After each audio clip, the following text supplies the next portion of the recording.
In 15 years in Hollywood, no one in Hollywood has a memory of going to a sold-out Kevin Hart show, there being a line for him ever getting a standing ovation at any comedy club. By now, everyone knows Katt Williams isn't just talking anymore.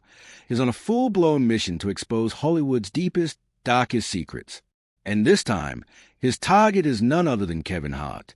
You probably remember when Kevin went off on Katt years ago, blaming his addiction for ruining his career and calling him out for playing the victim. But guess what?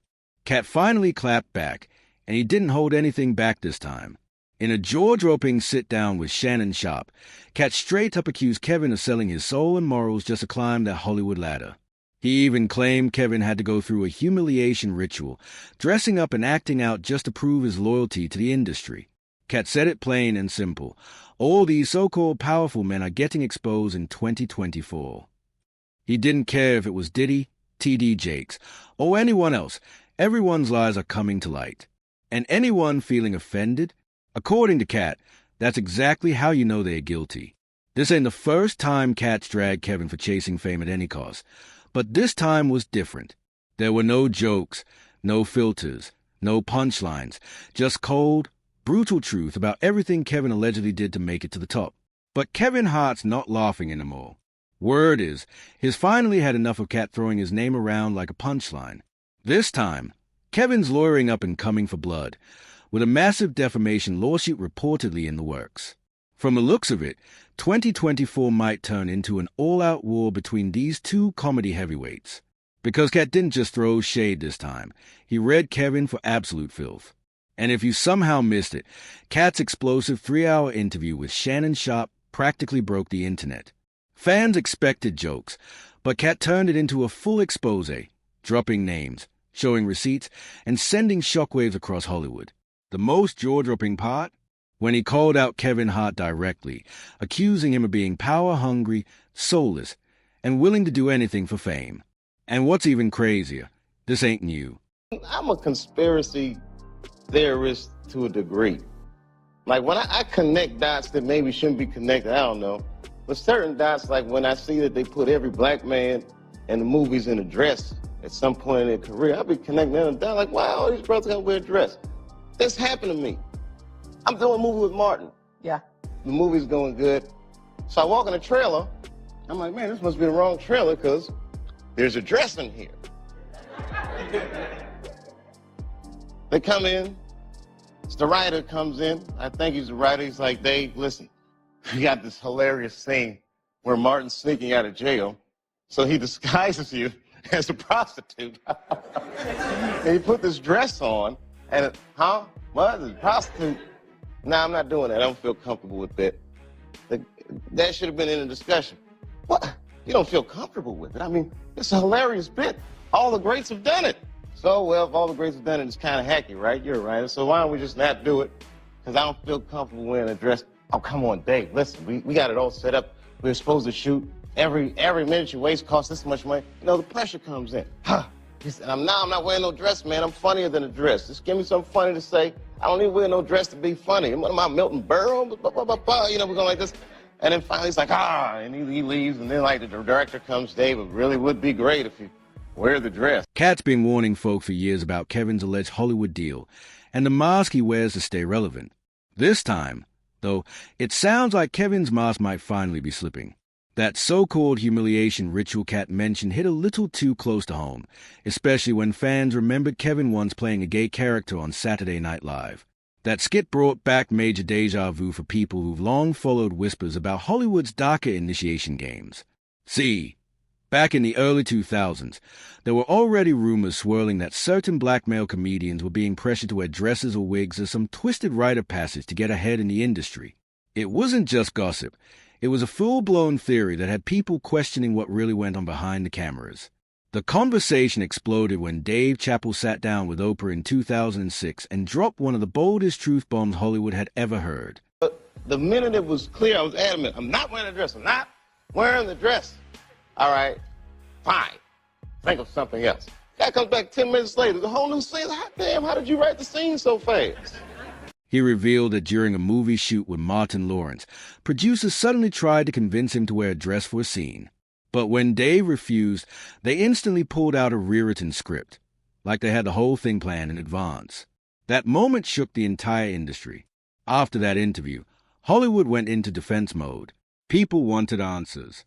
Reporters started pressing other celebrities about whether the rumors were true, and one of the names that kept coming up was Kevin Hart. Fans started side-eyeing his old skits, his movie roles, and every so-called comedy choice he made, wondering if it was really just humor or something way darker hiding in plain sight. Kevin tried to brush it off at first, laughing like it was no big deal. But he did make one thing crystal clear. He'd never compromise his morals or put on a dress just to make Hollywood happy. Yet not long after saying that, Kevin pulled a complete 180. There he was on SNL, dressed in full drag, wig, dress, the whole 9 yards, live on national TV. Fans were stunned. The same man who once said he'd never sell out his principles was now doing exactly what he said he wouldn't. Now, sure, maybe for Kevin, it was just comedy. The comedian said that, in the industry, they tried to make him wear a dress. Have you ever ran into that with scripts? And is that something that, you wouldn't do, for... I definitely haven't ran into to put on the dress. I mean, you have to have boundaries. You have to have limits that you refuse to cross. For me, I know what they are. They've yet to been challenged, so I don't have to speak on them. I was asked to dribble a basketball on a talk show this morning. You look good doing it, though. Not that was a dress, but I was like, no, I'm gonna look stupid. At the end of the day, you got to know that you're a brand. Yeah. I'm a brand. You need to protect your brand at all times. When things happen that can possibly affect your brand, your brand can be diminished, and you don't want that to happen. So, protecting my brand is definitely a priority. Maybe he really thought it was funny, but a lot of people didn't see it that way. To them, it looked like a calculated move, a signal to Hollywood power players that Kevin was willing to play ball if it meant more fame, more money, more access. And to be fair, it worked. Kevin was already successful before that, but after that SNL skit, his career went nuclear. He was suddenly everywhere. Blockbuster movies, award shows, late-night TV, you name it, he was headlining it. Still, not everyone was cheering. The backlash hit hard. Fans accused him of selling out, saying he traded authenticity for approval. Kevin quickly jumped on Twitter to clear the air, saying, "I wore a dress on SNL because I thought it was funny. Nobody made me do it. I'm my own boss." But when Katt Williams was later asked about the whole situation, he didn't even roast Kevin like people expected. He just shook his head and said quietly it wasn't really Kevin's fault. According to Katt, Kevin's rise wasn't random. It was part of a much bigger, much darker Hollywood pattern. He claims the industry has a system where black men are forced to wear a dress before being allowed to level up. And that's where things take a sinister turn. For years, fans have pushed a theory that Kevin Hart wasn't just another funny guy. He was an industry plant, handpicked to replace Katt Williams. After that SNL skit, that theory blew up even more. Because while Kevin's career was skyrocketing, the media suddenly started tearing Katt apart, calling him crazy, unstable, addicted, and out of control. Katt eventually addressed those rumors in a fiery 2016 rant, and what he said only made people believe him more. At the end of the day, Katt said, Kevin doesn't have to worry about the dress thing because there's a long line of dress-wearing brothers before him. Look at Big Mama's House 1, 2, and 3. When's the last time you saw Madea in pants? He wasn't mocking Kevin. He was exposing a cycle. It was just his turn next, Katt said. After that chaos, he disappeared from the spotlight for a while. No interviews, no social media, just silence. But when Katt came back in 2018, he came back swinging. In a heated interview, he didn't just speak his truth. He lit the whole industry on fire again. This time, he took aim at Tiffany Haddish, calling her another industry plant who traded authenticity for fame and access. Katt didn't mention Kevin by name, but everyone knew who he was referring to, and Kevin definitely felt that smoke. He later revealed personal health struggles to defend himself, saying people always tried to twist his story, but his record spoke for itself. No DUIs, no arrests, no drugs, just realness. When you're real, Katt said, you can tell the truth about anything or anybody. Days later, Kevin and Tiffany appeared together on The Breakfast Club, and that's when things exploded. Kevin went all the way off, calling Katt a failure and blaming his downfall on addiction, saying he chose to be a crackhead instead of focusing on success. It was harsh, and Katt wasn't about to take that lying down. Within hours, he fired back on Instagram, accusing Kevin of lying to protect his Hollywood image and distract people from the shady deals that built his career. That was the moment everything changed. This wasn't comedy beef anymore. It was war. Katt started calling out the double standards in Hollywood, even bringing up how black female comedians he'd toured with could barely get paid enough to buy a chicken sandwich, while people like Tiffany were being pushed as marketable just because they fit a certain image. They like her, Katt said, because she want to sleep with a white man. The only thing she said was, I want to give it to Brad Pitt. It was raw, it was unfiltered, and it sent shockwaves through the industry. After that, Katt disappeared again. No interviews, no live streams, nothing. Until now, just days ago, he resurfaced with his biggest bombshell yet. Katt accused Kevin Hart of selling his soul for power and fame, claiming he cut secret deals with Hollywood elites early in his career, trading silence and loyalty for success. Katt made it clear that unlike Kevin, he's never taken a payoff to keep quiet. He even reminded fans that he was allegedly blackballed after refusing a disturbing scene in Friday After Next, one involving sexual assault that producers thought would be funny. Katt refused, saying, there's nothing funny about that. And when production wrapped, every role he'd been promised vanished, and somehow those same roles went straight to Kevin Hart. Hollywood this, the white man that Kevin Hart wasn't having it anymore. He finally clapped back, saying it was time for Katt Williams to take responsibility for his own downfall.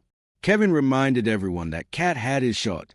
He was once the guy, the chosen one, the star Hollywood was ready to crown. But according to Kevin, Katt blew it. He didn't show up to sets, skipped promo tours, and became a risk to the studios. You weren't blackballed, Kevin said.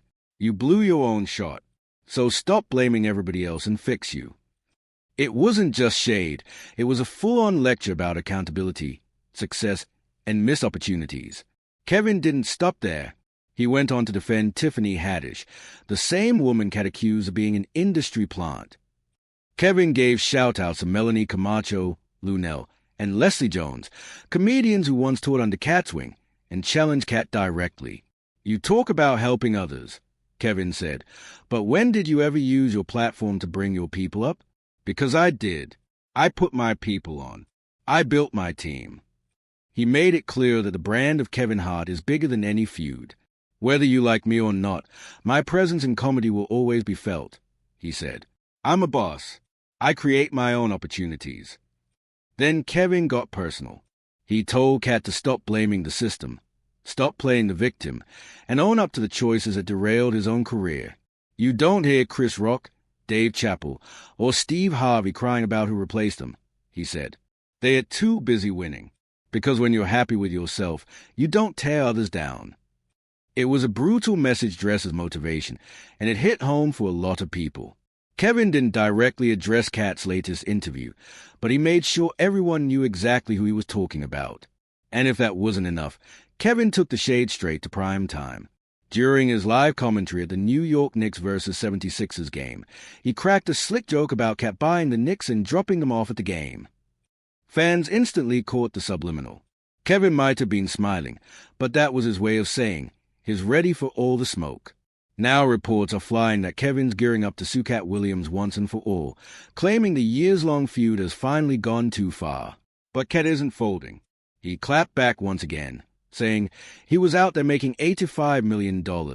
I was over here not making that, but keeping my soul. He doubled down on his message that fame comes with a price, and he refused to pay it. If selling out is what gets you Kevin Hart-level success, Katt said, then overdose on it tonight. It was harsh, it was cryptic, and it proved this feud isn't dying anytime soon.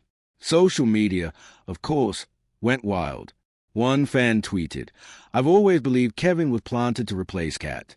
The timing was too perfect.